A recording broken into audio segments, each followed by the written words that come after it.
Hello friends, കഴിഞ്ഞ ഒരാഴ്ചയായിട്ടും വളരെയധികം നെഞ്ചി പിളർക്കുന്ന കാഴ്ചകളും കേൾവികളും ഒക്കെയാണല്ലോ നമ്മൾ കാണുകയും കേൾക്കുകയൊക്കെ ചെയ്യുന്നത് വയനാടിനെ കുറിച്ച്. കേരളം കണ്ടതിൽ വെച്ച് വലിയൊരു ദുരന്തം തന്നെയാണ് വയനാട്ടിൽ സംഭവിച്ചത്. നമുക്ക് ഓരോരുത്തർക്കും ചെയ്യാൻ പറ്റുന്നത് എല്ലാവർക്കും വേണ്ടി പ്രാർത്ഥിക്കുക, അതുപോലെ തന്നെ നമ്മളാൽ കഴിയുന്ന ചെറിയ ചെറിയ സഹായങ്ങൾ അവർക്ക് വേണ്ടി ചെയ്തു കൊടുക്കുക എന്നുള്ളതാണ്. ഇത് ഇന്നോ നാളെയോ അല്ലെങ്കിൽ ഒരാഴ്ച കൊണ്ടോ ഒരു മാസം കൊണ്ടും ഒന്നും ഈ ആളുകളുടെ ഒരു പുനരുദ്ധാരണവും കാര്യങ്ങളും അല്ലെങ്കിൽ വയനാടിൻ്റെ ഒരു റീകൺസ്ട്രക്ഷൻ ഒന്നും നടക്കുന്ന കാര്യങ്ങളല്ല. ഇതിന് ഒരുപാട് സമയവും കാലവും ഒക്കെ എടുക്കും. അപ്പം നമുക്ക് പറ്റുന്ന രീതിയിലുള്ള സഹായങ്ങളൊക്കെ നമ്മൾ ചെയ്തു കൊടുക്കുക. അപ്പം ഞാനും അതിൽ പങ്കുചേരാനായിട്ട് ആഗ്രഹിക്കുന്നു. അപ്പോൾ ഞാനിതിവിടെ വന്നിട്ട് ഷെയർ ചെയ്യുന്നത് ഞാൻ വയനാടിന് വേണ്ടി എന്തെങ്കിലും ചെയ്തു, ഞാനൊരു നന്മമരമാണ് എന്ന് കാണിക്കാനായിട്ടോ അങ്ങനെയൊന്നുമല്ല. ഞാൻ അങ്ങനെ സോഷ്യൽ ഇഷ്യൂസിൽ ഭയങ്കരമായിട്ട് പ്രതികരിക്കുന്ന ആളോ അല്ലെങ്കിൽ അഭിപ്രായം പറയുന്ന ആളൊന്നും അല്ല കേട്ടോ. അപ്പം ഞാനിപ്പം ഇതൊരു വീഡിയോ ആയിട്ട് ചെയ്യാമെന്ന് ചിന്തിച്ചതിൻ്റെ പിറകിൽ ഒരു കാര്യം ഞാനൊരു പ്രവാസിയാണെന്നുള്ളതും രണ്ടാമത്തെ കാര്യം ഞാനൊരു ചെറിയ യൂട്യൂബറാണ് എന്നുള്ളതുമാണ് കേട്ടോ. അപ്പോൾ ഇത് കുറച്ച് പേർക്കെങ്കിലും മോട്ടിവേഷൻ കിട്ടാമെന്ന് തോന്നുന്ന ഒരു ഇൻസിഡൻറ്റും കൂടി ഞാൻ ഇതിനോട് കൂടിയിട്ട് ഷെയർ ചെയ്യാനായിട്ട് ആഗ്രഹിക്കുകയാണ്. അതുപോലെ തന്നെ നിങ്ങൾക്ക് ആഗ്രഹം കാണുമായിരിക്കും ഞാൻ എന്താണ് വയനാടിന് വേണ്ടിയിട്ട് ചെയ്യുന്നതെന്ന്. അപ്പോൾ ഒരു തരത്തിൽ ഞാൻ ചിന്തിച്ചു, ഞാനത് ഇവിടെ വന്നിട്ടിരുന്ന് പറയേണ്ട കാര്യം ഇല്ല എന്ന് തോന്നി. ഇപ്പം നമ്മൾ വലത് കൈ ചെയ്യുന്ന ഇടത് കൈ അറിയേണ്ട ആവശ്യമില്ല ശരിക്കും പറഞ്ഞാൽ. പക്ഷേ സോഷ്യൽ മീഡിയയിൽ നമ്മുടെ വിശേഷങ്ങളൊക്കെ പങ്കുവെക്കുന്ന ഒരാളാകുമ്പോൾ അങ്ങനെയുള്ള ഒരാൾ എനിക്ക് തോന്നുന്നു അവർ സോഷ്യൽ ഇഷ്യൂസിൽ എന്താണ് ചെയ്തതെന്നുള്ളത് അറിയാനായിട്ട് അവരുടെ വ്യൂവേഴ്സിനൊരു ക്യൂരിയോസിറ്റി ഉണ്ടാവും. അപ്പോൾ അത് പറയേണ്ടത് എൻ്റെ ഒരു ഉത്തരവാദിത്വമാണെന്നും തോന്നി കേട്ടോ. അപ്പോൾ അതുകൊണ്ട് അതിനെ പറ്റിയിട്ട് ഞാൻ സംസാരിക്കുന്നുണ്ട്. ഞാൻ എന്താണ് ചെയ്യാൻ ആഗ്രഹിക്കുന്നത് എന്നുള്ളത്. ഇതുവരെ എനിക്കൊന്നും ചെയ്യാനായിട്ട് പറ്റിയിട്ടില്ല. കാരണം ഞാൻ ചെയ്യാൻ ആഗ്രഹിക്കുന്ന കാര്യം ചെയ്യാനായിട്ട് എനിക്ക് ഇവിടെ നിന്നുകൊണ്ട് ചെയ്യാൻ പറ്റുന്നൊരു കാര്യമല്ല. അതുകൊണ്ടാണ് കേട്ടോ. അപ്പോൾ എന്താണെന്നുള്ളത് ഞാൻ പറയാം. അപ്പോൾ ഇതിൻ്റെ ഇടയിൽ ഒന്ന് രണ്ട് കാര്യങ്ങളും കൂടി എനിക്ക് മെൻഷൻ ചെയ്ത് പോകണം എന്ന് തോന്നി. ഇത് ഞാൻ വളരെ സാധാരണക്കാരിയായിട്ടുള്ള ഒരാളായിട്ടിരുന്ന് സംസാരിക്കുന്നതാണ് കേട്ടോ. അപ്പോൾ ഇതിൽ തെറ്റുണ്ടെങ്കിൽ നിങ്ങൾ ക്ഷമിക്കുക. അതല്ല ഇതിൽ എന്തെങ്കിലും ഞാൻ പറയുന്നതിൽ എന്തെങ്കിലും കാര്യമുണ്ടെന്ന് തോന്നിക്കഴിഞ്ഞാൽ അത് ആക്സെപ്റ്റ് ചെയ്യുക, അത്രയേ ഉള്ളൂ കേട്ടോ. അപ്പോൾ ആദ്യത്തെ കാര്യം, നമ്മൾ കഴിഞ്ഞ ഒരാഴ്ചയായിട്ട് ഏത് യൂട്യൂബ് ചാനൽ ഓപ്പൺ ചെയ്താലും അതിൻ്റെയൊക്കെ താഴെ നമുക്കൊരു കമൻറ്റ് കാണാം, വയനാടിന് വേണ്ടി എന്ത് ചെയ്തു എന്നുള്ളത്. അപ്പോൾ ഇപ്പോൾ എൻ്റെ ഈ വീഡിയോ കാണുമ്പോഴും ചിലപ്പോൾ കുറച്ച് പേർക്കൊന്നും ഇഷ്ടപ്പെടത്തില്ല, നെഗറ്റീവായിട്ട് കമൻറ്റ് ചെയ്യാനും ഒക്കെ സാധ്യതയുണ്ട്. നീ ഇന്നും നാട്ടിലില്ല, നിനക്കൊക്കെ ഇവിടെ പോയിരുന്ന് പറഞ്ഞാൽ മതി എന്നുള്ളത്. അപ്പോൾ അങ്ങനെയുള്ള ആളുകളോട് ഞാൻ ആദ്യം തന്നെ പറയുകയാണ്, 2018 പ്രളയം വന്നപ്പോഴും 2020 കോവിഡ് വന്നപ്പോഴും ഒക്കെ ഇതിൻ്റെ തിക്തഫലങ്ങളൊക്കെ അനുഭവിച്ചിട്ടുള്ള ഒരാളും കൂടിയാണ് ഞാൻ. പ്രത്യേകിച്ച് കോവിഡ് വന്ന സമയത്ത് ഒരൊറ്റ രാത്രി ഇരുട്ടി വെളുത്തപ്പോൾ ഞാനും ഹസ്ബൻഡും ഒക്കെ 50 ലക്ഷം രൂപയുടെ കടത്തിൽ ആയി പോയിട്ടുള്ള ആൾക്കാരാണ്. പ്രത്യേകിച്ച് സമ്പാദ്യമോ അല്ലെങ്കിൽ കുടുംബത്തിൽ നിന്ന് കിട്ടിയ സ്വത്ത് വിറ്റിട്ടോ ഒന്നും നമുക്ക് ആ കടങ്ങൾ തീർക്കാനോ ജീവിക്കാനോ ഒന്നും ഉള്ള വകുപ്പിലുള്ള ആൾക്കാരൊന്നുമില്ല. സാധാരണക്കാരായ പ്രവാസികളായിരുന്നു ഞങ്ങൾ. ആത്മഹത്യയെക്കുറിച്ച് ചിന്തിച്ചു പോയ ദിവസങ്ങളും ആഴ്ചകളും ഒരുപാടുണ്ടായിരുന്നു ഞങ്ങൾക്ക്. കുട്ടികളുടെ മുഖത്തേക്ക് നോക്കുമ്പം അവരുടെ ജീവിക്കാനുള്ള അവകാശത്തിന് നമ്മൾ ആക്കാൻ അതിനുള്ള റൈറ്റ് നമുക്കില്ല എന്നുള്ളൊരു തോന്നലിൽ നിന്ന് മാത്രം അതിൽ നിന്ന് പിൻവാങ്ങിയ ആൾക്കാരാണ് ഞങ്ങൾ.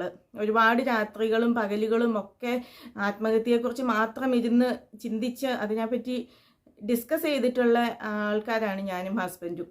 അപ്പോൾ ഇതുപോലെയുള്ള കാര്യങ്ങൾ എനിക്ക് മനസ്സിലാവില്ല എന്നാരും വിചാരിക്കരുതെന്നാണ് കേട്ടോ ഞാനിതിൽ കൂടി പറയാനായിട്ട് ഉദ്ദേശിക്കുന്നത്. അതുപോലെ ഞാൻ ഹെൽത്ത് കെയറിൽ വർക്ക് ചെയ്യുന്ന ഒരാളാണ്. ഞാനൊരു നേഴ്സാണ്. അപ്പോൾ ആളുകളുടെ നിസ്സഹായ അവസ്ഥയും അവരുടെ ദുഃഖങ്ങളും സങ്കടങ്ങളും അങ്ങനെയുള്ള ഒരുപാട് ഫീലിങ്സ് ദിവസവും കാണുന്ന ഒരാളാണ്. അതുകൊണ്ട് തന്നെ ആളുകളുടെ നഷ്ടത്തിൻ്റെ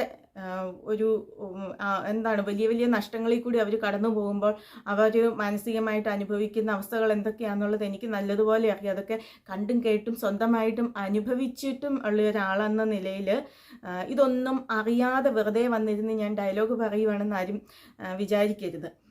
പക്ഷേ ഒരുപാട് നഷ്ടങ്ങൾ ഉണ്ടാകുമ്പോഴും നമ്മൾ ഒരിക്കലും തളർന്നു പോയാൽ നമ്മൾ കൂടുതൽ തളർത്താനും ചവിട്ടി താഴ്ത്താനും ഒക്കെ ആയിട്ട് ആളുകളുണ്ടാവും. ഞാൻ എൻ്റെ അനുഭവം തന്നെ പറയുകയാണ്. ഒരു 3 വർഷം മുമ്പ് 50 ലക്ഷത്തോളം രൂപ കടക്കാരായിരുന്നു ഞാനും ഹസ്ബൻഡും.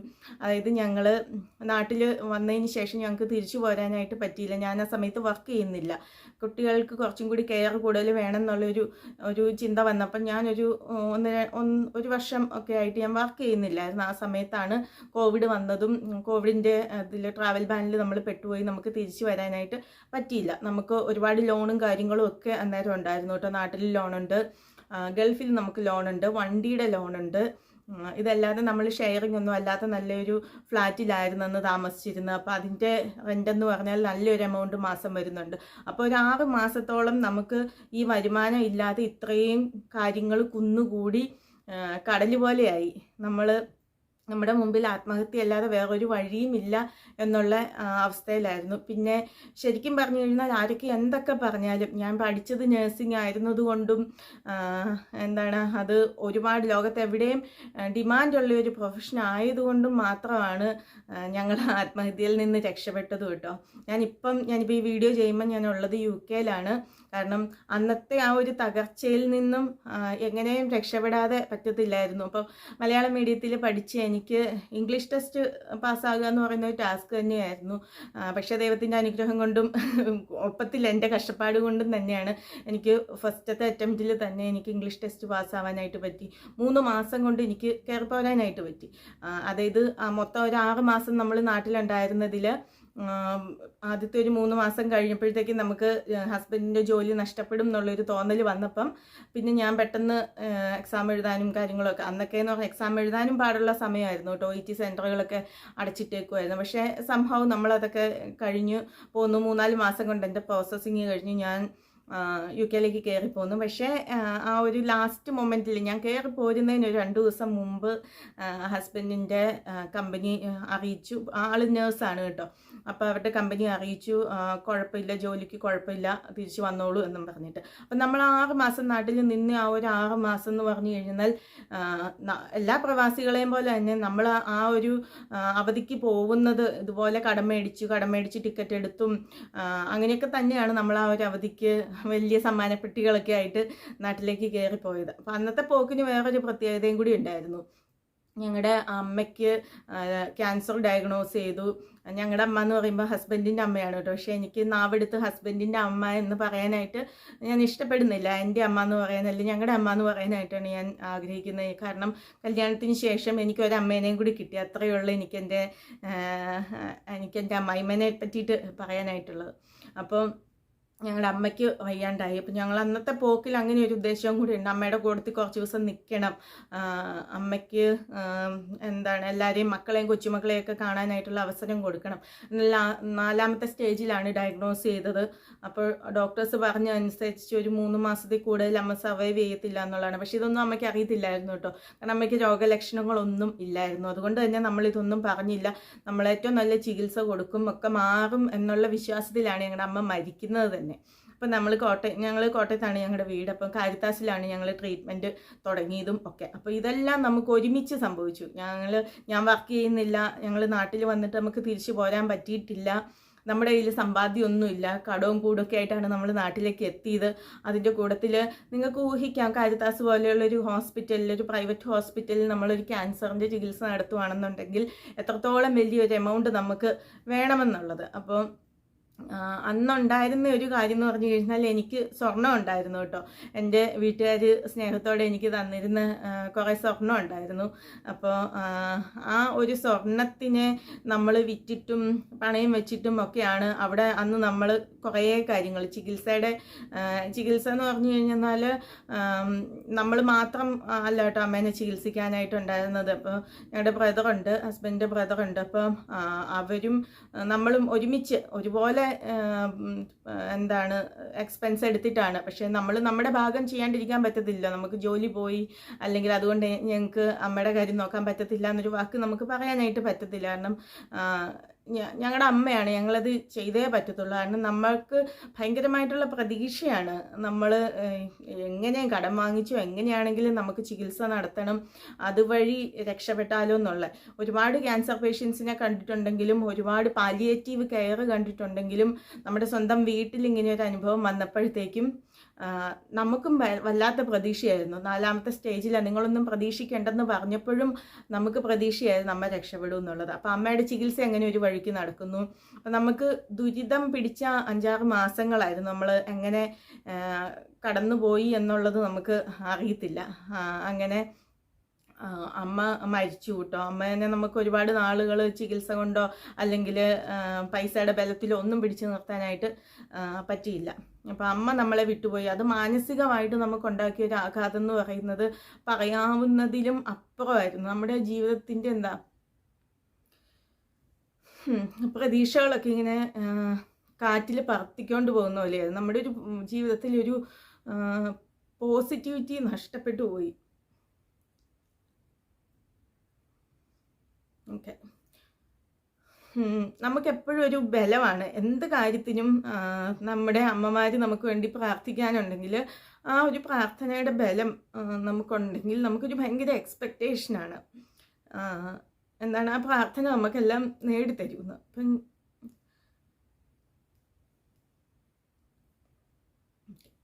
അപ്പം നമ്മളെ സംബന്ധിച്ച് നമുക്കത് നഷ്ടപ്പെട്ടു പോയി. നമ്മുടെ ജീവിതത്തിൽ നിന്ന് ആ ഒരു വലിയ കാര്യം ഇല്ലാണ്ടായിപ്പോയി. അത് തന്നെ നമ്മളെ മാനസികമായിട്ട് ഭയങ്കരമായിട്ട് തളർത്തിയ ഒരു സമയം. അതിൻ്റെ കൂടത്തിൽ ജോലി നഷ്ടപ്പെട്ടു പോയി. പിന്നെ ബന്ധുക്കളും നമ്മുടെ ബന്ധുക്കളും അല്ലെങ്കിൽ യഥാർത്ഥത്തിലുള്ള സുഹൃത്തുക്കളൊക്കെ ആരാന്നൊക്കെ മനസ്സിലാക്കാൻ ആ ഒരു സമയത്ത് നമുക്ക് സാധിച്ചു എന്നുള്ളതാണ്. ഈ മഷിയിട്ട് നോക്കുക എന്നൊക്കെ പറയത്തില്ലേ, മഷിയിട്ട് നോക്കിയാൽ പോലും കണ്ടുപിടിക്കാൻ പറ്റിയല്ലാത്ത രീതിയിൽ നമ്മുടെ ബന്ധുക്കളൊക്കെ ഒരു പോക്കങ്ങ് പോയി കേട്ടോ. നമ്മൾ ഗൾഫിലായിരുന്ന സമയത്തും ഒക്കെ അല്ലെങ്കിൽ അങ്ങനെ അതിനെ പറ്റിയിട്ട് കൂടുതൽ സംസാരിക്കാനായിട്ട് നമ്മൾ ആഗ്രഹിക്കുന്നില്ല. പക്ഷേ ഇതുപോലൊരു ആപത്ത് നമ്മുടെ ജീവിതത്തിൽ എപ്പോഴെങ്കിലും ഉണ്ടാകുമ്പോഴാണ് നമുക്ക് തിരിച്ചറിയാൻ പറ്റുന്നത് ആരൊക്കെ നമ്മുടെ കൂടത്തിൽ കാണും, അല്ലെങ്കിൽ എന്താണ് നമ്മൾ മറ്റുള്ളവർക്ക് എന്താണെന്നൊക്കെ നമുക്ക് മനസ്സിലാവുന്ന ചില സമയങ്ങളാണ് ഇങ്ങനെയുള്ള ചില ഇൻസിഡൻസ് ഒക്കെ സംഭവിക്കുമ്പം. അപ്പോൾ അങ്ങനെ കുറേ ഭയങ്കര പെയിൻഫുൾ ആയിട്ടുള്ള കുറേ പീരീഡൊക്കെ ആയിരുന്നു ആ സമയത്ത്. പക്ഷേ at the end of the day നമ്മൾ കയറിപ്പോന്നു. ഞാൻ UK പോകുന്നു. ഹസ്ബൻഡിന് അപ്പോൾ ആ സെയിം ടൈമിൽ ഒരു 6 മാസത്തിന് ശേഷം ഹസ്ബൻഡിൻ്റെ കമ്പനി വിളിച്ചിട്ട് പറഞ്ഞു ജോലി കണ്ടിന്യൂ ചെയ്യിക്കാനായിട്ട് അവർ ഓക്കെയാണ് എന്ന് പറഞ്ഞു. പിന്നെ നമ്മൾ ട്രാവൽ ബാനൊക്കെ മാറിയതിന് ശേഷം തിരിച്ചു വന്നു. അപ്പോൾ ആ സമയമായപ്പോഴത്തേക്കും എനിക്കിവിടെ UK ജോയിൻ ചെയ്യേണ്ട സമയമായി. അപ്പോൾ പിന്നെ ഞങ്ങൾ ഡിസൈഡ് ചെയ്തെന്നാൽ പിന്നെ ഇനി നമ്മൾ ഗൾഫിൽ കണ്ടിന്യൂ ചെയ്യണ്ട എന്നുള്ളത് തീരുമാനിച്ചു. നമുക്ക് ഇങ്ങോട്ട് പോരാം എന്ന് വെച്ചു. പക്ഷേ സ്റ്റിൽ നമുക്ക് കടങ്ങളുണ്ട്. 5-6 മാസം കൊണ്ട് ലക്ഷങ്ങൾ വെച്ചാണ് നമുക്ക് കട ഇങ്ങനെ കൂടി വന്നത്. അപ്പം അതുകൊണ്ട് തന്നെ നമുക്ക് പെട്ടെന്ന് ഇങ്ങോട്ട് ഇട്ടിട്ട് പോരാൻ പറ്റുന്ന ഒരു അവസ്ഥയല്ലായിരുന്നു കേട്ടോ. അപ്പം അതുകൊണ്ട് തന്നെ ഞാൻ കയറിപ്പോന്നു.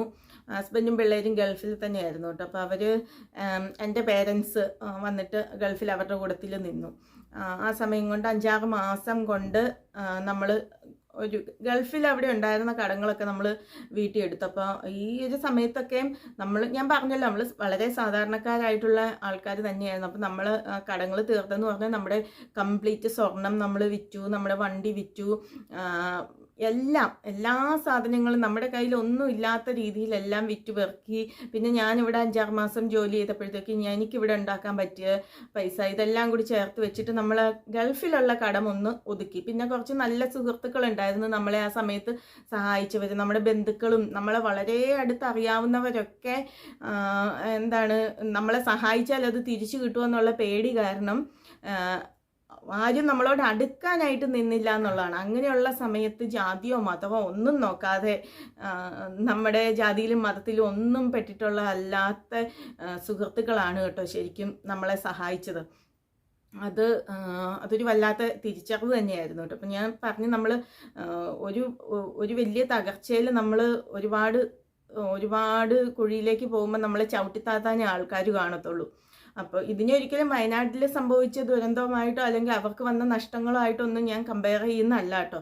ഞാൻ എൻ്റെ ഒരു എക്സ്പീരിയൻസ് ഇതിൻ്റെ കൂട്ടത്തിൽ ഇങ്ങനെ ഷെയർ ചെയ്തു എന്നുള്ളത് മാത്രമേ ഉള്ളൂ. അതായത് ഞാൻ പഠിച്ചത് നഴ്സിംഗ് ആയിരുന്നത് കൊണ്ടും വിദേശ രാജ്യങ്ങളിലേക്ക് ഇത്രയും ഡിമാൻഡുള്ള ഒരു ജോലി ആയിരുന്നത് കൊണ്ടും ആണ് ഞങ്ങൾക്ക് ഇങ്ങോട്ട് പോരാനൊക്കെ ആയിട്ട് അന്ന് പറ്റിയത് കേട്ടോ. അതുവരെയും നഴ്സിങ്ങിനെ ഒരിക്കലും ഞാൻ ഇഷ്ടപ്പെട്ടിട്ടില്ലായിരുന്നു. പക്ഷേ ഞാൻ പഠിച്ചത് നഴ്സിംഗ് ആയതുകൊണ്ട് മാത്രമാണ് ഒരു വലിയ തകർച്ചയിൽ നിന്നും ആരുടെയും മുമ്പിൽ കൈ നീട്ടാതെ കയറി പോരാൻ ഒക്കെ ആയിട്ട് പറ്റിയത് കേട്ടോ. അപ്പോൾ അങ്ങനെ അതൊരു കാര്യം. അപ്പോൾ അന്നേരം ഞാൻ ഇത് കണക്ട് ചെയ്യാനായിട്ട് ശ്രമിക്കുന്നത് യൂട്യൂബേഴ്സിൻ്റെ കാര്യമായിട്ടാണ്. നമ്മൾ എല്ലാ യൂട്യൂബേഴ്സിൻ്റെയും വീഡിയോയ്ക്ക് താഴെ പോയിട്ട് ഇങ്ങനെ കമൻറ്റ് ചെയ്യുന്നുണ്ട്, നിങ്ങൾ എന്താ ചെയ്തത്, നിങ്ങൾ എന്താ ഹെൽപ്പ് ചെയ്യാത്ത എന്നുള്ളത്. അപ്പോൾ അവരുടെ സാമ്പത്തികാവസ്ഥ എന്താണെന്നുള്ളത് നമ്മളെങ്ങനെയാണ് അറിയുന്നത്?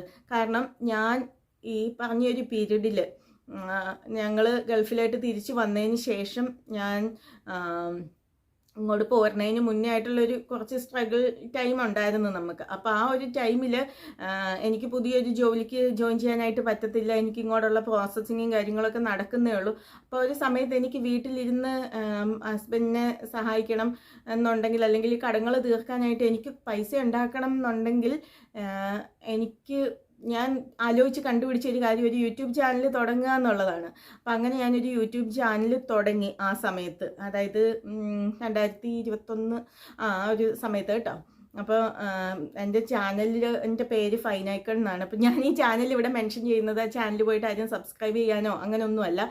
ഞാനിപ്പോൾ അതിലധികം വീഡിയോസ് ഒന്നും ഇടാറില്ല. മോണിറ്റൈസ് ആയിട്ടുള്ള ചാനൽ തന്നെയാണ്. എനിക്ക് അതിൽ നിന്ന് അത്യാവശ്യം നല്ല വരുമാനം കിട്ടിയിട്ടുള്ള ചാനലാണ്. ലക്ഷങ്ങൾ വ്യൂസ് പോയിട്ടുള്ള വീഡിയോസൊക്കെ ആ ചാനലിലുണ്ട്. അപ്പോൾ അന്നത്തെ എൻ്റെ ഒരു സാമ്പത്തികാവസ്ഥയും എൻ്റെ മാനസികാവസ്ഥയും വെച്ചിട്ട് നമ്മൾ സ്വയം സർവൈവ് ചെയ്യാനായിട്ട് ഭയങ്കരമായിട്ട് ശ്രമിച്ചുകൊണ്ടിരിക്കുകയാണ്. അപ്പോൾ കുറേ പേര് വന്നിട്ട് നിങ്ങൾ അത് ചെയ്യുക, നിങ്ങൾ ഇത് ചെയ്യുക എന്നൊക്കെ പറഞ്ഞ് നമ്മളെ വന്ന് പറഞ്ഞു കഴിഞ്ഞാൽ ആ കമൻറ്റുകളൊക്കെ വായിക്കാം എന്നുള്ളതല്ലാതെ ഒരുപക്ഷെ അത് കൂടുതലൊന്നും നമുക്ക് ചെയ്യാനായിട്ട് സാധിക്കത്തില്ല. പക്ഷേ ആ ഒരു സമയത്ത് ഒരു ഇൻസിഡൻറ്റ് ഉണ്ടായത് പറയാം. ഞാൻ പഠിച്ചത് ഇടുക്കിയിലാണ് കേട്ടോ. സെൻറ്റ് ജോൺസ് എന്ന് പറഞ്ഞിട്ടുള്ള ഹോസ്പിറ്റലിലാണ്. അപ്പോൾ ഞാൻ പഠിച്ചിറങ്ങുന്നത് 2007 ആ ഒരു സമയത്താണ് കേട്ടോ. അപ്പം എൻ്റെ കോളേജിൻ്റെ വൈസ് പ്രിൻസിപ്പളായിട്ടിരുന്നിരുന്ന ഒരു ബ്രദർ. അപ്പോൾ ആ ഒരു ബ്രദർ പിന്നീട് അദ്ദേഹം ഈ സെൻറ്റ് ജോൺസ് ഹോസ്പിറ്റലിൻ്റെ ഡയറക്ടറായിട്ടൊക്കെ ഇരുന്നിട്ടുള്ള ആളാണ് കേട്ടോ. അപ്പോൾ ഈ ബ്രദർ ഈ ഒരു സമയത്ത് എന്നെ കോൺടാക്ട് ചെയ്ത് എന്നിട്ട് എന്നോട് പറഞ്ഞു, ഒരു ക്യാൻസർ പേഷ്യൻറ്റിന് വേണ്ടിയിട്ടാണ് ഒരു എമൗണ്ട്, ഒരുപാട് വലിയ തുകയൊന്നും അല്ലെങ്കിലും ഒരു എമൗണ്ട് ചോദിച്ച് അത്രയും ഒരു എമൗണ്ട് കൊടുക്കാനായിട്ട് പറ്റുമോ, അവരെ സഹായിക്കാനാണെന്ന് പറഞ്ഞു. അപ്പോൾ ഈ ഞാനീ പറഞ്ഞ ഹോസ്പിറ്റൽ ഒരു മിഷൻ ഹോസ്പിറ്റലാണ്. അവർക്ക് പറ്റുന്ന സഹായങ്ങളൊക്കെ പാവങ്ങൾക്ക് വേണ്ടിയിട്ട് ചെയ്യാറുള്ള ഹോസ്പിറ്റൽ തന്നെയാണ് കേട്ടോ. അപ്പോൾ ഈ ബ്രദർ ഇങ്ങനെ ഇത് ചോദിക്കുന്ന സമയത്ത് എൻ്റെ കയ്യിൽ ഒരു പൈസയില്ല, ഒന്നും ഇല്ലാതെ ഞാൻ ഇങ്ങനെ അടപടെല്ലാം ഫ്ലാറ്റായിട്ട് ഇരിക്കുന്നൊരു സമയമാണ്. അപ്പം എനിക്ക് സഹായിക്കാൻ പോയിട്ട് എനിക്ക് നിവർന്ന് നിൽക്കാൻ പറ്റുന്നില്ല. ഞാൻ കഠിനമായിട്ടുള്ള സ്ട്രെസ്സിലും സങ്കടത്തിലും ഒക്കെ കടന്നു പോകുന്ന വല്ലാത്തൊരവസ്ഥയാണ്. പറഞ്ഞില്ല, ഞങ്ങൾ സൂയിസൈഡിനെ പറ്റി വരെയും ചിന്തിച്ച് അതുപോലെ പോകുന്ന ഒരവസ്ഥയാണ്. അപ്പോൾ ബ്രദർ ഇത് ചോദിച്ചു കഴിഞ്ഞപ്പോഴത്തേക്കും അത് ഞാൻ വിചാരിച്ചു, ഞാൻ എങ്ങനെ കൊടുക്കും, എൻ്റെ കയ്യിലൊന്നും ഇല്ല കൊടുക്കാൻ എന്ന് വിചാരിച്ചു. പിന്നീട് ഞാൻ ചിന്തിച്ച രണ്ട് കാര്യങ്ങളുണ്ട്. ഒന്ന്, ഞാൻ 2008 അവിടുന്ന് പഠിച്ചിറങ്ങി പോകുന്ന ഒരാളാണ്. ഇത്രയും വർഷങ്ങൾക്ക് ശേഷം ബ്രദർ എൻ്റെ അടുത്ത് അത് ചോദിക്കണം എന്നുണ്ടെങ്കിൽ എന്നോടുള്ളൊരു വിശ്വാസം, അല്ലെങ്കിൽ ഞാനത് ചെയ്യും എന്നുള്ളൊരു പ്രതീക്ഷ, അതുകൊണ്ട് മാത്രമായിരിക്കില്ല. ഒരു പക്ഷേ എൻ്റെ കൂട്ടത്തിൽ പഠിച്ചന്ന് ബ്രദർ പഠിപ്പിച്ച് ഒരുപാട് പേരോട് ചോദിച്ചിട്ടുണ്ടാവും, അതെനിക്ക് അറിയത്തില്ല. പക്ഷേ എന്നോട് പേഴ്സണലി അത് ചോദിക്കണം എന്നുണ്ടെങ്കിൽ എന്നെ പറ്റിയുള്ളൊരു പ്രതീക്ഷ ഉണ്ടായിരിക്കും. പിന്നെ ഞാൻ ചിന്തിച്ച വേറൊരു കാര്യം, ഇത് ഒരു സ്ത്രീക്ക് കൊടുക്കാനാണെന്ന് പറഞ്ഞു. അപ്പോൾ അവരെ പറ്റി ഞാൻ ചിന്തിച്ചു. അവർക്ക് നല്ല ചികിത്സ കിട്ടിക്കഴിഞ്ഞാൽ ഒരുപക്ഷെ ഈ ലോകത്ത് ഒരു ദിവസവും കൂടി അവർക്ക് ജീവിച്ചിരിക്കാൻ പറ്റിയാലോ. കാരണം ഞങ്ങളുടെ അമ്മയുടെ അടുത്ത് നല്ല ചികിത്സ, വലിയൊരു ഹോസ്പിറ്റലിൽ പോയി നല്ലൊരു ഡോക്ടർ ചികിത്സിക്കുമ്പം ഇത് ഭേദമാകും അമ്മ എന്ന് പറയുമ്പം അമ്മയുടെ കണ്ണിൽ ഞങ്ങൾ കണ്ടിട്ടുള്ളൊരു പ്രതീക്ഷയുണ്ട്. അമ്മ മരിക്കും എന്ന് ഒരിക്കലും അറിയത്തില്ലായിരുന്നു. അമ്മയുടെ കണ്ണിൽ കാണുന്നൊരു പ്രതീക്ഷ ഉണ്ടായിരുന്നു. മക്കളെയും കൊച്ചുമക്കളെയും ഒക്കെ ഒരു ദിവസം കൂടുതൽ കാണാമല്ലോ എന്നുള്ളൊരു പ്രതീക്ഷ. അപ്പോൾ ആ സ്ത്രീക്ക് ആ ഒരു പ്രതീക്ഷ, അവർക്ക് നല്ല ചികിത്സ കിട്ടിക്കഴിഞ്ഞാൽ അവർക്ക് അവരുടെ കുടുംബത്തിൻ്റെ കൂടെ ഒരു ദിവസവും കൂടി ജീവിക്കാമല്ലോ എന്നുള്ളൊരു പ്രതീക്ഷ ചിലപ്പോൾ എന്താണ് ഒരു ദിവസത്തെ ഒരു നേരത്തെ മരുന്ന് മേടിക്കാനായിരിക്കും ഞാൻ കൊടുക്കുന്ന ഒരു തുക കൊണ്ട് ഉപയോഗപ്പെടുന്നത്. അങ്ങനെ ചിന്തിച്ചപ്പോൾ എൻ്റെ ഇല്ലായ്മകളിൽ നിന്നുകൊണ്ടും എനിക്ക് അവരെ സഹായിക്കണമെന്ന് തോന്നി. ബ്രദർ ചോദിച്ച മുഴുവൻ തുകയും ഞാനത് ഉണ്ടാക്കി കൊടുക്കുകയും ചെയ്തു കേട്ടോ. അന്നും ഇതുപോലെ വേറെ വഴിയൊന്നും ഇല്ലായിരുന്നു. ഞാൻ സ്വർണം പണയം വെച്ചിട്ട് അത് വെച്ചിട്ട് കൊടുത്തു കേട്ടോ. ഇപ്പം എന്നെ സംബന്ധിച്ച് ഞാൻ സ്വർണത്തിൻ്റെ കാര്യം പറയുന്നുണ്ട്, അതില്ലാന്ന് ഞാൻ പറയുന്നില്ല. എനിക്ക് സ്വർണം ഉണ്ടായിരുന്നത് കൊണ്ട് എനിക്കൊരു ആവശ്യ സമയം വന്നപ്പം എനിക്കത് ഭയങ്കരമായിട്ട് ഉപകാരപ്പെട്ട ഒരു കാര്യം തന്നെയാണ് കേട്ടോ. സ്വർണം എന്ന് മാത്രമല്ല, എൻ്റെ പപ്പയും മമ്മിയൊക്കെ എൻ്റെ ഞങ്ങളുടെ കൂടത്തിലുണ്ടായിരുന്നു. ഞങ്ങൾക്ക് ഈ ചീത്ത കാലം മുഴുവനും ഞങ്ങളെ സഹായിക്കാനും ഞങ്ങളെ ആശ്വസിപ്പിക്കാനും നല്ല വാക്ക് പറയാനും ആകെ ഞങ്ങൾക്ക് ഉണ്ടായിരുന്നത് എൻ്റെ പപ്പയും മമ്മിയാണ് കേട്ടോ. മറ്റുള്ള ആൾക്കാരെയൊക്കെ നമുക്ക് ഒരുപാട് മനസ്സിലാക്കി തന്നിട്ടുള്ള ഒരു സമയവും കൂടിയായിരുന്നത്. ഓക്കെ, അപ്പോൾ അത് ഒരു കാര്യം. അതുകൊണ്ടാണ് ഞാൻ പറയുന്നത്, നമ്മളൊരു ചാനലിൻ്റെ മുമ്പിൽ പോയിരുന്നിട്ട് ഇങ്ങനെ പറയുമ്പം രണ്ട് രീതിയിൽ വീഡിയോസ് ചെയ്യുന്ന ആൾക്കാരുണ്ടാവും. ഇപ്പം ഈ ഒരു ചാനൽ ഞാൻ പറയുന്ന പോലെ എൻ്റെ ഭയങ്കരമായിട്ടുള്ള സാമ്പത്തികമായിട്ടുള്ള പ്രതിസന്ധിയിൽ നിന്നിട്ട് ഞാൻ ചെയ്യുന്ന ഒരു ചാനലല്ല. പക്ഷേ ഞാൻ അന്ന് ചെയ്തിരുന്ന ചാനൽ, വീഡിയോ ഇട്ടിരുന്ന ചാനലെന്ന് പറഞ്ഞു കഴിഞ്ഞാൽ എനിക്ക് സാമ്പത്തികം മാത്രമായിരുന്നു. എനിക്ക് എങ്ങനെയും കടങ്ങൾ തീർക്കാനും പെട്ടുകിടക്കുന്ന കുടുക്കിൽ നിന്ന് വെളിയിൽ വരാൻ വേണ്ടിയിട്ട് എൻ്റെ നിവർത്തികേടിൽ നിന്ന് ഞാൻ ചെയ്തുകൊണ്ടിരുന്ന ഒരു ചാനലായിരുന്നു. അപ്പം അങ്ങനെ അതുപോലെ നിവർത്തികേടിൽ നിന്ന് വീഡിയോസ് ചെയ്യുന്ന എത്രയോ ആളുകളുണ്ടാവും. അവരുടെ അടുത്ത് പോയിട്ട് അവർക്കൊരു നിവൃത്തി ഉണ്ടെങ്കിൽ, അവർ കഷ്ടപ്പാട് അറിഞ്ഞവരാകുമ്പോൾ അവർക്കൊരു നിവൃത്തി ഉണ്ടെങ്കിൽ അവർ സഹായിക്കും. അവരെ നമ്മൾ പോയി തെറി വിളിച്ച് വയൽ വരുന്ന ചീത്തയൊക്കെ വിളിച്ച് നിങ്ങൾ അവരെ സഹായിച്ചേ പറ്റുള്ളൂ എന്ന് പറയുന്നതൊക്കെ വെറും അർത്ഥമില്ലാത്ത കാര്യങ്ങളാണ്. പ്രത്യേകിച്ച് ഒരു ബുദ്ധിമുട്ട് അനുഭവിച്ചിട്ടുള്ളവർ ഉറപ്പായിട്ടും മറ്റുള്ളവരുടെ ബുദ്ധിമുട്ട് കാണുമ്പോൾ അവരുടെ കരൾ അലിഞ്ഞു പോകും. അവർക്കത് ചെയ്യാതിരിക്കാനായിട്ട് പറ്റത്തില്ല. അപ്പോൾ അതുകൊണ്ട് വെറും യൂസ്ലെസ് ആയിട്ടുള്ളൊരു കാര്യമാണ് കേട്ടോ നമ്മൾ അങ്ങനെ പോയിട്ട് നിങ്ങൾ ഇത് ചെയ്യുക അത് ചെയ്യുക എന്ന് പറയുന്നത്. ചെയ്യാൻ മനസ്സുള്ളവർ ചെയ്യട്ടെ. പിന്നെ എൻ്റർടൈൻമെൻറ്റിന് വേണ്ടിയിട്ട് വീഡിയോ ചെയ്യുന്നവരുണ്ടാവും. അപ്പോൾ പൊതുവെ ആൾക്കാർ പറയാറുണ്ട് യൂട്യൂബിൽ അവരുടെ പാഷനാണ്, അതുകൊണ്ടാണ് അവർ വീഡിയോ ചെയ്യുന്നത്. അത് ഒക്കെ ഒരു പരിധി വരെയും എനിക്കത് വിശ്വസിക്കാൻ ബുദ്ധിമുട്ടുണ്ട്. അങ്ങനെ പാഷനുള്ളവർ ഒരിക്കലും അവരുടെ മോണിറ്റൈസേഷൻ ടാബ് ഓപ്പൺ ആക്കി ഇടേണ്ട ആവശ്യമില്ല. അവർക്ക് അതിൽ നിന്ന് വരുമാനം വേണ്ടല്ലോ, പാഷൻ മാത്രം മതിയില്ല. അപ്പോൾ മോണിറ്റൈസ് ആയിട്ടുള്ള ഒരു ചാനൽ നിങ്ങൾ കാണുന്ന വീഡിയോസിൽ അഡ്വർടൈസ്മെൻറ്റ്സ് വരുന്നുണ്ടെങ്കിൽ അതിൻ്റെ അർത്ഥം അവർ പൈസയ്ക്ക് വേണ്ടിയിട്ട് മാത്രമാണ് വീഡിയോ ചെയ്യുന്നത്. അവർക്ക് കൂടുതൽ പാഷനും ആവാം കേട്ടോ. പക്ഷേ സ്റ്റിൽ നമ്മൾ അങ്ങനെ ഒരു പബ്ലിക് പ്ലാറ്റ്ഫോമിൽ പോയിട്ട് ആരെയും ഉപദേശിക്കുന്നതിൽ യാതൊരു അർത്ഥവും ഇല്ലാത്തൊരു കാര്യമാണ് കേട്ടോ. പിന്നെ ഇവിടെ വന്നിട്ട് ബ്ലൈൻഡായിട്ട് നീ ഇതൊന്നും അറിയാണ്ട് നിനക്ക് അവിടെ ഇരുന്ന് നീ UK-ലാണ് അല്ലെങ്കിൽ നിനക്ക് വരുമാനമുള്ളവളാണ്, നിനക്കിതൊക്കെ ഇരുന്ന് പറയാം എന്നുള്ള കമൻറ്റുകൾ ഒഴിവാക്കാൻ വേണ്ടിയിട്ട് മാത്രമാണ് ഞാനും ഇതിൻ്റെയൊക്കെ ഇരയായിട്ടുള്ള ഒരാളാണെന്നുള്ളത് ഞാൻ ഇത്രയും വിശദീകരിച്ചത്. അതിൻ്റെ കൂട്ടത്തിൽ തന്നെ ഒരുപക്ഷെ എന്നെപ്പോലെ പ്രതിസന്ധിയിൽ ജീവിച്ചിട്ടുള്ള ഒരുപാട് ആൾക്കാരുണ്ടാവും. അപ്പം അവർക്കൊക്കെ ഒരു മോട്ടിവേഷൻ ആവുകയാണെങ്കിൽ ആവട്ടെ എന്നും കൂടി വിചാരിച്ചിട്ടാണ് കേട്ടോ. അപ്പം ഇന്നത്തെ എൻ്റെ അവസ്ഥ പറഞ്ഞു കഴിഞ്ഞാൽ ഒരുവിധപ്പെട്ട കടങ്ങളെല്ലാം നമ്മൾ തീർന്ന് നമ്മളിങ്ങനെ പച്ച പിടിച്ചു വരുന്നു. അപ്പോൾ അത് ഒന്നും ഒരിക്കലും ആരുടെയും സഹായം വാങ്ങിച്ചിട്ടോ അങ്ങനെയൊന്നും അല്ല. എന്ന് വെച്ചാൽ ഞാൻ ഇതിനെ വീണ്ടും പറയുകയാണ് കേട്ടോ, ഞാനിത് വയനാട്ടിലേക്ക് സഹായം ചെയ്യുന്നോ അല്ല അവിടെ ദുരിതം അനുഭവിക്കുന്ന ആൾക്കാരൊന്നും ഉദ്ദേശിച്ച് പറഞ്ഞിട്ടൊന്നുമല്ല. നമ്മൾ ലോക്കലി ഉള്ള കാര്യങ്ങളാണ് പറഞ്ഞത്. നമുക്കൊരു ദുരന്തം വരുമ്പം, നമുക്കൊരു വയ്യായിക വരുമ്പം നമ്മളെ സഹായിക്കാനായിട്ട് ഒരുപക്ഷെ നമ്മൾ അറിയത്തില്ലാത്ത ആൾക്കാരാണ്, നമ്മുടെ ജാതിയിലോ മതത്തിലോ പെട്ടവരോ ഒന്നും ആയിരിക്കത്തില്ല ഉണ്ടാവുന്നത്. മനുഷ്യത്വം എന്ന് പറയുന്നൊരു കാര്യം അത് മരവിച്ച് പോയിട്ടില്ലാത്തടത്തോളം നമ്മളെ സഹായിക്കാനായിട്ട് ആരെങ്കിലുമൊക്കെ ഉണ്ടാവും. അപ്പോൾ അതാണ് ഒരു കാര്യം. പിന്നത്തെ ഒരു കാര്യം എന്ന് പറഞ്ഞു കഴിഞ്ഞാൽ ഞാനിപ്പം നാട്ടിൽ വരാനായിട്ട് ശ്രമിക്കുന്നുണ്ട്. ഉടനെ തന്നെ നാട്ടിലെത്തുന്നുണ്ട്. അപ്പം നാട്ടിലെത്തുന്ന സമയത്താണ് ഞാൻ വയനാട്ടിലേക്ക് എന്തെങ്കിലും ചെയ്യാനായിട്ട് ഉദ്ദേശിക്കുന്നത്. അപ്പം ഞാൻ ഒരിക്കലും പൈസയായിട്ട് ഏതെങ്കിലും സംഘടനകൾക്കോ അല്ലെങ്കിൽ അങ്ങനെ എങ്ങോട്ടെങ്കിലും കൊടുക്കാനായിട്ട് ഞാൻ ആഗ്രഹിക്കുന്നില്ല. കാരണം എനിക്കറിയില്ല അത് ഏത് രീതിയിലായിരിക്കും അർഹതപ്പെട്ട ഒരാളിലേക്ക് എത്തുന്നുണ്ടോ എന്നുള്ളത്. അപ്പോൾ ഞാൻ എൻ്റെ വീട് കോട്ടയത്താണ് കേട്ടോ. അപ്പോൾ ഞാൻ നിങ്ങളുടെ അടുത്ത് ഒരു അഭിപ്രായം ഇങ്ങനെ ചോദിക്കുകയാണ്. നിങ്ങളിപ്പം വയനാട്ടിലേക്ക് ഒരു സഹായം ചെയ്യാൻ, അത് കുറച്ച് സാധനങ്ങളായിട്ട്, ഇപ്പോൾ നമ്മുടെ ഗ്രോസറി പോലുള്ള സാധനങ്ങളായിട്ട് നിങ്ങൾ വയനാട്ടിലേക്ക് ഒരു സഹായം ചെയ്യാൻ ആഗ്രഹിക്കുന്നുണ്ടെങ്കിൽ, നിങ്ങൾ വേറെ ദൂരത്തുള്ള ഒരു ജില്ലയാണെങ്കിൽ, ഇപ്പോൾ കോട്ടയം വയനാടൊക്കെ ആയിട്ട് ഒരുപാട് ദൂരമല്ലേ, അപ്പോൾ വേറെ ജില്ലയിലിരിക്കുന്ന നിങ്ങൾ വയനാട്ടിലേക്ക് ഒരു സഹായം ചെയ്യാനായിട്ട് ആഗ്രഹിക്കുന്നുണ്ടെങ്കിൽ നിങ്ങൾക്ക് എങ്ങനെയായിരിക്കും ആ സാധനം വയനാട്ടിൽ എത്തിക്കാനായിട്ട് പറ്റുന്നത്? ഞാനൊരു സംശയമായിട്ട് ചോദിക്കുന്നതാണ്. എനിക്ക് അറിയില്ല. എനിക്ക് നാട്ടിൽ ഒരുപാട് വർഷങ്ങളായിട്ട് നാട്ടിൽ ജീവിച്ചിട്ടില്ല. അതുകൊണ്ട് എനിക്ക് അധികം കണക്ഷൻസും കാര്യങ്ങളൊന്നും നാട്ടിലധികം ഇല്ല. അപ്പോൾ അതുകൊണ്ട് ഞാൻ ചോദിക്കുവാണ്, ഏത് സോഴ്സ് വഴിയായിരിക്കും? ഇപ്പോൾ കോട്ടയം ജില്ലയിലൊക്കെ ഉള്ളവരാണെങ്കിൽ നിങ്ങളിപ്പോൾ അങ്ങനെയൊരു ഇപ്പോൾ അരിയോ സാധനങ്ങളോ അങ്ങനെയൊക്കെ വയനാട്ടിലേക്ക് എത്തിക്കാനായിട്ട് അല്ല അങ്ങനെ ചെയ്തിട്ടുണ്ടെങ്കിൽ നിങ്ങൾ ഏത് വഴിയാണ് അത് എത്തിച്ചതെന്നുള്ളത് ഒന്ന് കമൻറ്റ് ചെയ്യുമായിരുന്നെങ്കിൽ എനിക്കത് വലിയൊരു ഉപകാരമായിരുന്നു. കാരണം ഞാൻ അതാണ് ചെയ്യാനായിട്ട് ഉദ്ദേശിക്കുന്നത്. അപ്പം നമ്മൾ ഇതിന് ശേഷം ഞാൻ ചാനലിൽ അപ്ഡേറ്റ് ചെയ്യാം കേട്ടോ, നമ്മൾ എന്താണ് ചെയ്യാൻ പറ്റിയതെന്നുള്ളത്. അപ്പോൾ അങ്ങനെ അത് എൻ്റെ സെയിം സംശയമുള്ള കുറേ പ്രവാസികളൊക്കെ ഉണ്ടാവും. ഒരുപാട് വലിയ സർക്കിൾസ് ഒന്നും ഇല്ലാത്ത ആൾക്കാരുണ്ടാവുമല്ലോ, ഒരുപാട് ഇൻഫർമേഷനൊന്നും കിട്ടാൻ സോഴ്സ് ഇല്ലാത്ത ആൾക്കാരൊക്കെ ഉണ്ടാവില്ല. അപ്പോൾ അങ്ങനെയുള്ള ആളുകൾക്ക് വേണ്ടിയിട്ട് നിങ്ങളതൊന്ന് കമൻറ്റ് ചെയ്യുവാണെങ്കിൽ വലിയ ഉപകാരമായിരുന്നു. അപ്പം നമുക്ക് വേറൊരു വീഡിയോയുമായിട്ട് വീണ്ടും കാണാം. ബൈ.